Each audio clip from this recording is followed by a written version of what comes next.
Hello guys, welcome to my channel. So for today's video ay gagawa tayong pancake. So meron tayong ingredients dito na pancake mix. So yan, kalahati lang ang gagawin natin. So meron tayong milk and egg. Meron din tayong measuring cup dito at syempre yung pang mix.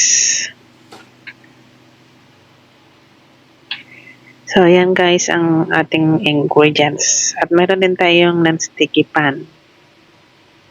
So yung nasa instruction guys ay isang pouch. So kalahati lang gagawin natin. So hahatiin din natin yung ingredients.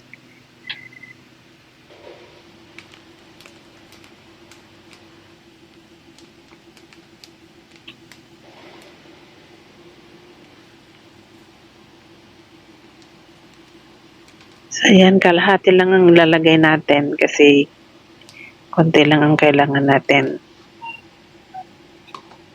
So yung 200 dun sa instruction ay hahatiin din natin. So gawin nating 100.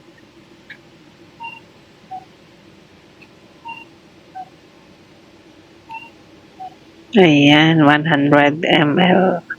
So i-mix lang natin dito sa pancake mix.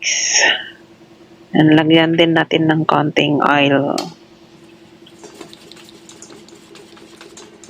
So i-mix well lang natin para maging maganda yung kalalabasan. Dapat walang buo-buo sa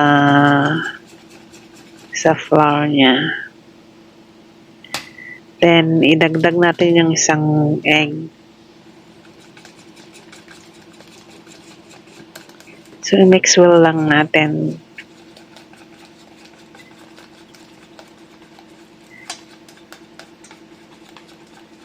Ang maganda pag ma-mix well para yung kalalabasan ay soft. Wala siyang buo-buo. So yan, medyo okay na. So i-ready na natin ang ating non-sticky pan. So kailangan lang nasa low fire guys para hindi agad masunog. So ayan, gagawa na tayo ng pancake. Easy to prepare. Pang breakfast.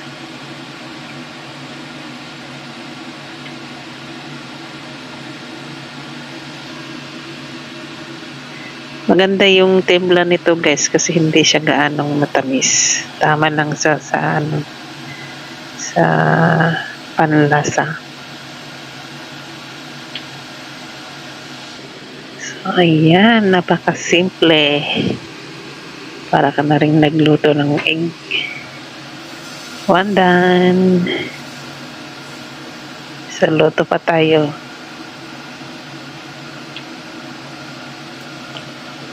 Malaki kasi yung kawali ko guys, kaya ginaganon ko siya. Ayan, medyo okay na naman siya. So madali lang ito maluto guys, kaya kailangang bantayan. Kasi pag napabayaan masusunog.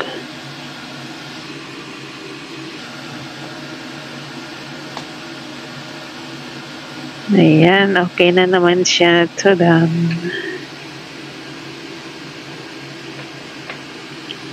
Oh, diba? Napakadaling gawin.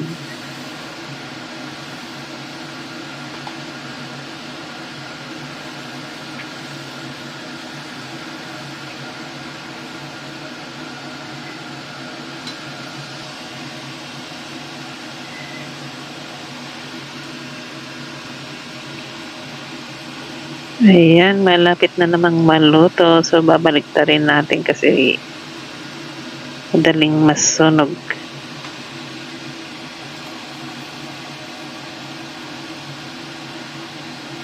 Ay, medyo nasunog na. Pero okay pa rin yan guys. Hindi pa siya tama lang siya.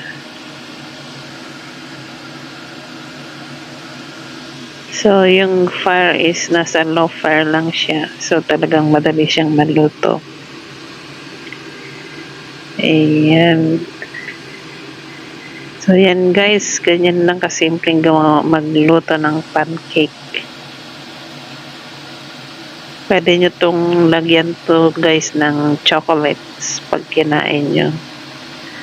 O pwede rin kayong maglagay ng blueberry, ganyan. Kahit ano yung gusto nyong ilagay dyan na toppings, okay lang siya. Pero masarap yung lagyan nyo ng chocolates. Bahiran nyo din, i-roll, ganyan. Masarap siyang pang breakfast with coffee or with milk or with chocolates. So, ayan guys. Tapos na tayong nagluto. So, ganyan lang kasimple magluto ng pancake. Pwede nyong itry yan guys para sa mga kids nyo. Yan, luto na siya sa wrap. So, kain na tayo guys. Thanks for watching. See you on my next vlog. Please like and subscribe. Bye-bye.